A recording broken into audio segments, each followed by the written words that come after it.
अस्सलामुअलैकुम दोस्तों, आज मैं मिस्टर बीन की ज़िंदगी के कुछ हक़ाइक़ आप लोगों के सामने रखूँगा और आखिर में इन हक़ाइक़ से आप क्या सीख सकते हैं ये भी आपको बताऊँगा। मिस्टर बीन की पैदाइश एक मुतवस्सित घराने में हुई।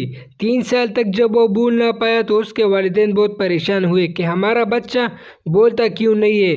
जब वो थोड़ा बड़ा हुआ तो बोलना तो शुरू किया, लेकिन इसके हकलाने की वजह से वो सबके मजाक का निशाना बना। स्कूल में इसके साथ ही इसकी ऐसी कमजोरी की वजह से उसका मजाक उड़ाते।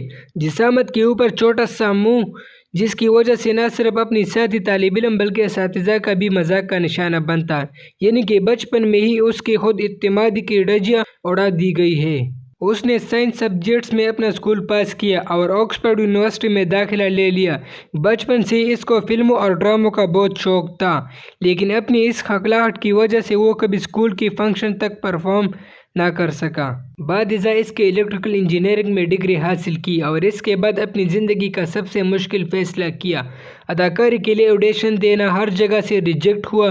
क्योंकि इस दौर में जो कॉमेडियन थे वो बड़ी रवानी से बोलते थे और दूसरों को हंसाने का काम करते थे, जबकि मिस्टर बीन शुरू से हकलाहट का शिकार था।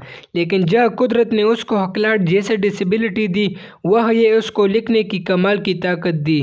और मिस्टर बीन क्योंकि चार्ली चैपलिन से मुतासिर भी था, तो उसने मिस्टर बीन का कैरेक्टर तख्लीक किया जो कि देखते ही पूरी दुनिया में वायरल हो गया। अपनी अजीब सी शक्ल और बोलने की मुश्किलात के बावजूद मिस्टर बीन ने यह साबित किया कि अगर आप कुछ बनना चाहते हैं तो इसके लिए अच्छी शक्ल या अच्छी आवाज़ होना ज़रूरी नहीं। ज़रूरी आपकी मेहनत, आपकी लगन, आपका जुनून है जो आपके मुस्तकबिल का फैसला करती है। इसलिए तुम डरो मत, इस दुनिया में कोई भी कामिल पैदा नहीं होता।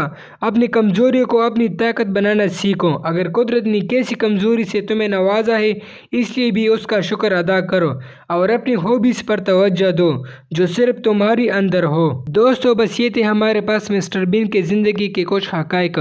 अगर वीडियो पसंद आ गई लाइक कर और ऐसे इंटरेस्टेड वीडियोज़ के लिए चैनल को भी सब्सक्राइब करें।